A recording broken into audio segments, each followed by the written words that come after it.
He wasn't a general, not a Medal of Honor recipient, just a quiet, forgotten man laid to rest with no ceremony, no family, and no flag. But when a young police officer stepped out into the pouring rain and stood at attention beside his casket, everything began to change. Who was Robert Lee Serling? Why did no one come to his funeral? And what did they uncover hidden in a notebook soaked by the storm? This isn't a story about war. It's a story about memory and the quiet power of showing up when no one else does. Welcome to Grateful Stories, where tales of compassion and kindness are told. Let's uncover what really happened. Mount Vernon, Alabama wasn't the kind of town that made the news. It sat quietly between the pine forests and muddy creeks, where people still waved to each other at stop signs and the gas station clerk knew your dog's name. That morning, the clouds hung low like wet wool. The rain hadn't started yet, but the air already smelled of it, heavy, metallic, waiting. Officer Ethan Brazier sat in his patrol car, parked alone just outside the small police station. He stared out at the empty road ahead, windshield wipers resting still. Dispatch had radioed in a simple assignment escort duty for a funeral procession headed to the Alabama State Veterans Memorial Cemetery at Spanish Fort. Nothing out of the ordinary, just another quiet ride behind a slow hearse. He didn't recognize the name when it came through the radio, Robert Lee Serling.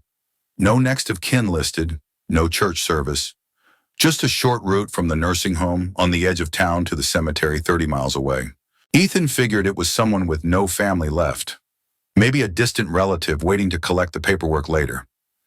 He pulled out onto Highway 31 and waited at the first turn, the funeral coach approaching from behind.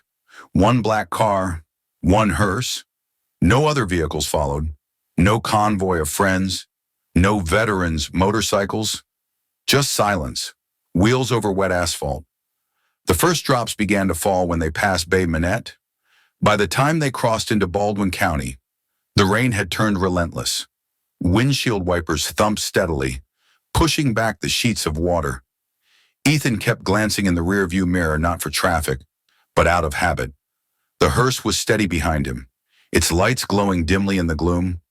When they arrived at Spanish Fort, there were no flags, no brass band, no honor guard waiting at the gates, just cemetery staff in ponchos, huddled under a small overhang. One man stepped forward to guide the vehicle to the assigned lot. The others stayed back, trying not to get soaked. Ethan parked just off the paved path and turned off the engine. He could have stayed inside. No one had asked him to get out. No one expected him to do anything more than lead the way and go home. But something felt off.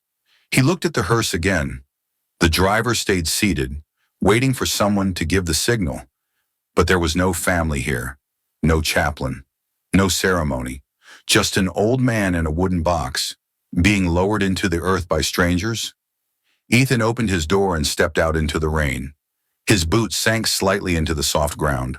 Water soaked into his uniform instantly, sliding down the back of his neck. He didn't flinch. He walked to the edge of the road, removed his hat, and stood at attention. Hands at his sides, spine straight, eyes forward. It was a simple gesture, silent, still. No one asked for it, but it was all he had.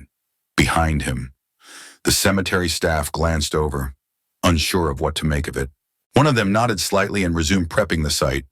The hearse driver finally stepped out, raising his coat over his head, and opened the back. Ethan remained motionless. Rain ran down his face like sweat. It soaked into his collar, dripped from his fingertips. Cars hissed past on the highway in the distance, unaware. Time seemed to stop for a few long moments. Inside the hearse, the casket was simple. No flag draped, no markings, just wood and metal, sealed tight. The driver, a man in his 40s with tired eyes, paused to pull out his phone. He raised it once, just briefly, and snapped a picture. Ethan didn't notice. He didn't hear the click, didn't see the gesture. He just kept standing there, as if someone were watching, as if someone needed him to be there. After several minutes, the crew began their work. They moved slowly, reverently, even without direction. Maybe it was the rain. Maybe it was the silence. Maybe Ethan's presence made them move with more care than usual. The casket was rolled out, placed onto the mechanical lift beside the open plot. No one spoke. When it was over, Ethan turned slowly, placed his hat back on his head, and walked to his cruiser. His clothes clung to him. His boots were heavy with mud. He opened the door, slid inside, and closed it quietly behind him. He didn't start the engine right away. Just sat there, listening to the rain hammering against the roof, windows fogged with breath. He took one long look at the plot in the rearview mirror. There was no name plaque yet, just a placeholder stake with a printed tag. Robert Lee Serling, age 100, service branch U.S. Army, no rank listed, no unit, no dates. He exhaled, turned the key, and drove away. Back at the station, no one asked him why he was soaked to the bone. They assumed he got caught in the downpour doing traffic duty. Ethan didn't explain. He hung his jacket on the hook near the door, wiped his badge clean, and sat at his desk without a word. Outside, the rain finally began to lighten, but the clouds stayed heavy over Mount Vernon. At a small coffee shop near the highway, the hearse driver sipped from a styrofoam cup, thumbed through the photos on his phone. He paused at the one he'd taken earlier. A single officer, standing in the rain. No umbrella, no fanfare, no audience. He looked at the photo for a long time, then uploaded it to a local veterans Facebook group with a caption that read, "Someone still remembers."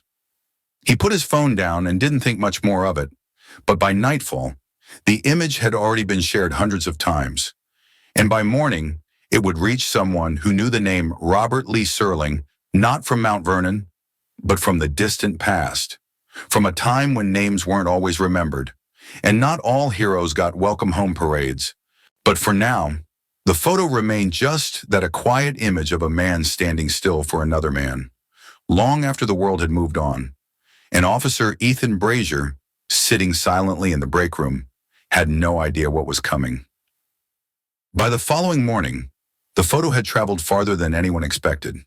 It started in a quiet Facebook group for veterans, then hopped to Twitter, then local news stations.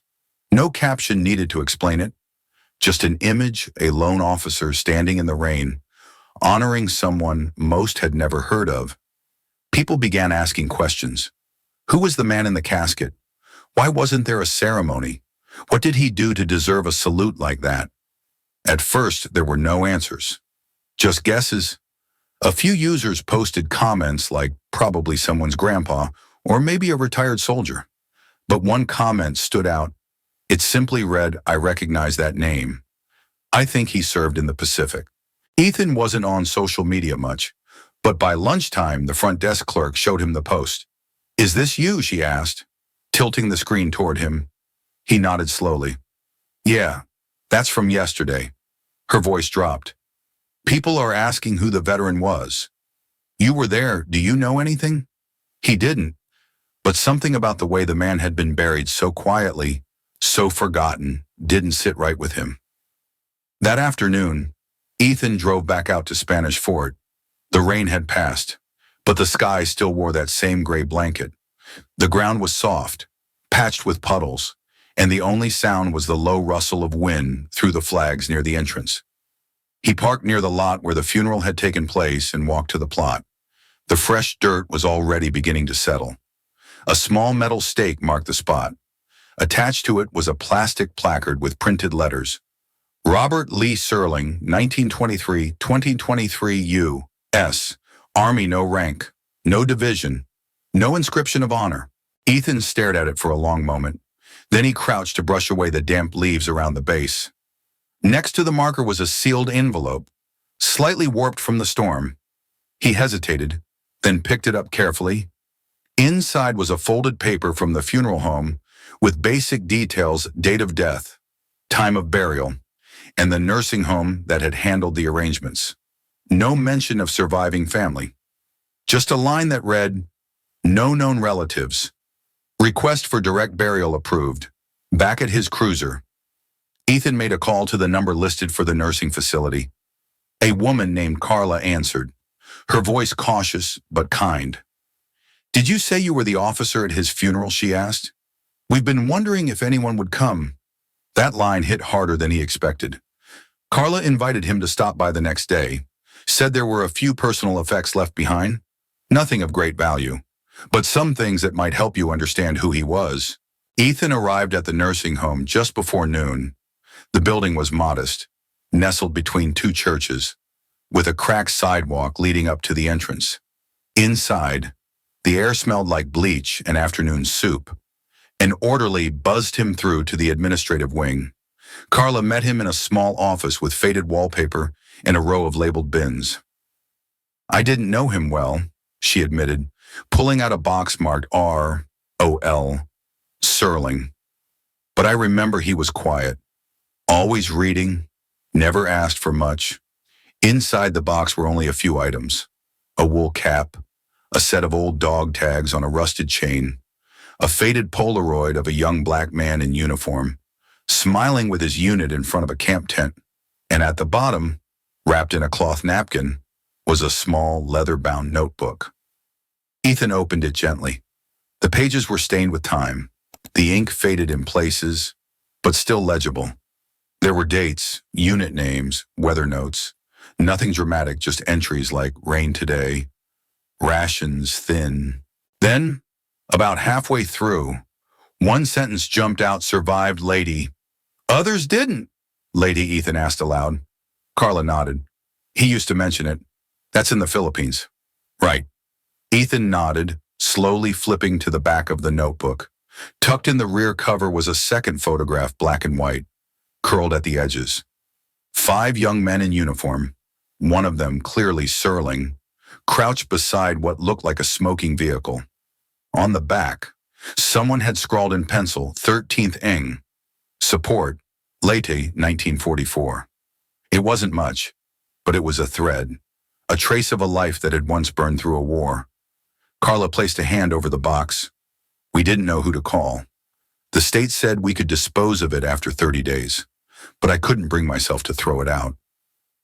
Ethan thanked her, took the box carefully, and walked out into the parking lot. He sat in his cruiser for a long time, turning the notebook over in his hands.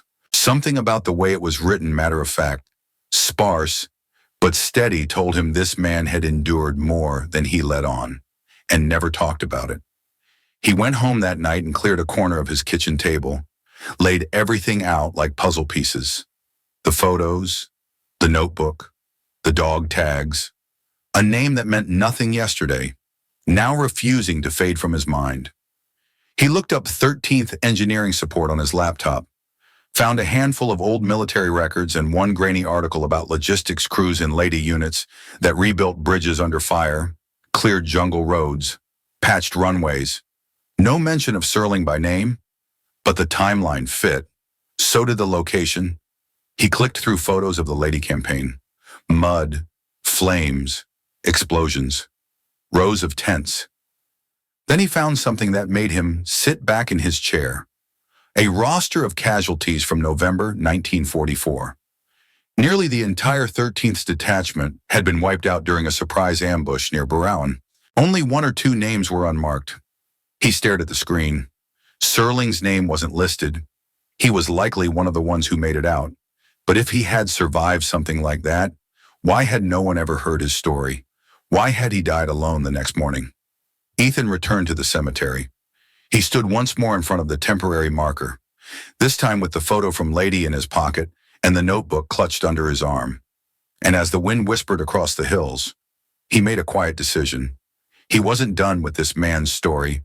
Not yet. Because Robert Lee Serling may have been buried in silence, but his life didn't deserve to disappear that way. Not if someone was still listening. And Ethan Brazier, for reasons he couldn't yet explain, was ready to listen. He left the cemetery with a plan forming in his mind. He would start with the photo, track the other men, search archives, visit old records offices if he had to. Maybe it would lead nowhere. Maybe no one would remember. But even if only one piece of Serling's life could be brought back into the light, it would be enough. As he drove off, the clouds parted briefly, letting in a sliver of sun across the rows of stones behind him. The name on the marker stayed still, but the story beneath it had just begun to move. The following week brought a quiet obsession. Ethan couldn't let go of it, not the name, not the photo, not the stormy silence surrounding Robert Serling's life. Every evening after patrol, he returned to his kitchen table, where the notebook and photo waited like unanswered questions. He needed help, not just with the military jargon, but with making sense of it all, dates, units, people long gone. So he called someone who made a career out of connecting forgotten dots. Lena Carter answered on the second ring.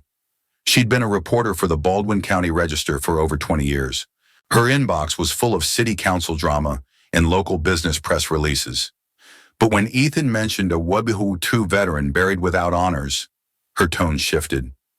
"He survived, Lady," she asked, her voice suddenly sharper. And no one knew Ethan told her about the photos, the notebook, the lack of a service, and the single line that kept echoing in his head.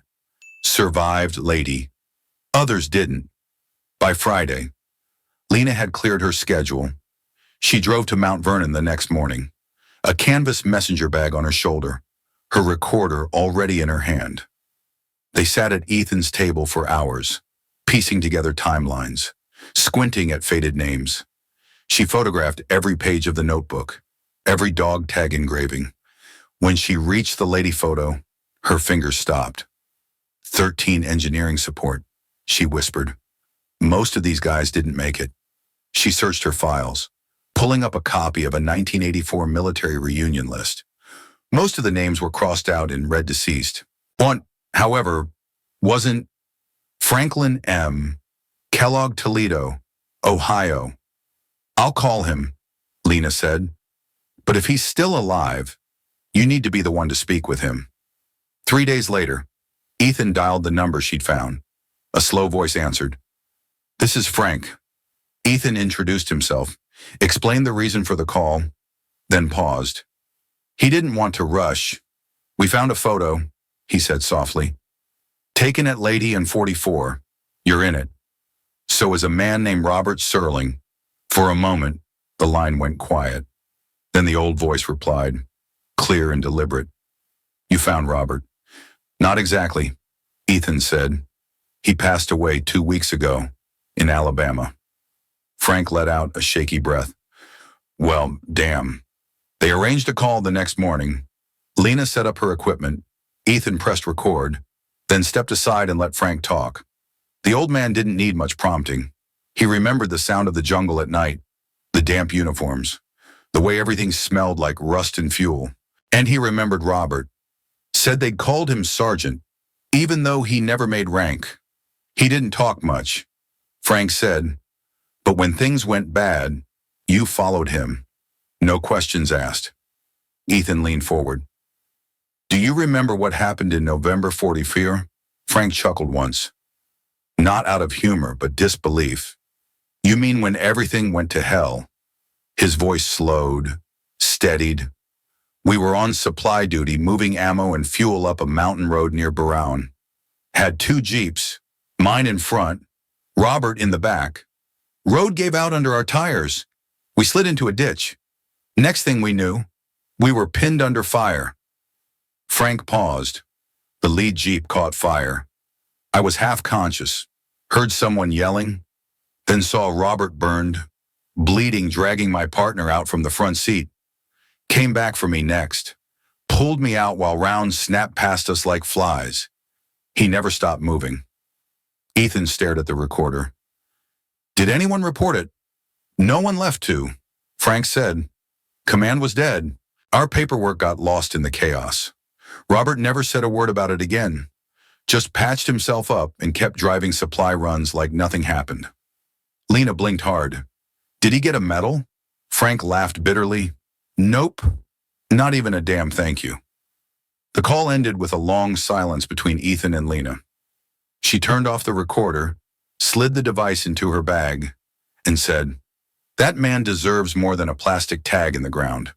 Ethan agreed, but he didn't know what more looked like yet. That evening, Lena worked through the night. She drafted and redrafted until the article said exactly what it needed to. By sunrise, the front page of the Baldwin County Register read, "The man who was never thanked local officer discovers forgotten war hero, buried without honors." The story spread quickly. It wasn't viral, but it reached the right people: veterans, families, history teachers, even a retired colonel who emailed the paper to say, "If this is true, someone needs to speak at his grave." But Ethan didn't go to meetings. He didn't make calls. He just went back to Spanish Fort with a copy of the paper folded in his coat. The rain had returned, not as heavy as before, but steady enough to dampen the ground and the edges of the newspaper. He walked to the grave and stood there, letting the water soak into his shoulders. He didn't say anything out loud, just unfolded the paper, read the article one more time, then folded it again and tucked it under the temporary marker, wrapped in a clear plastic sleeve.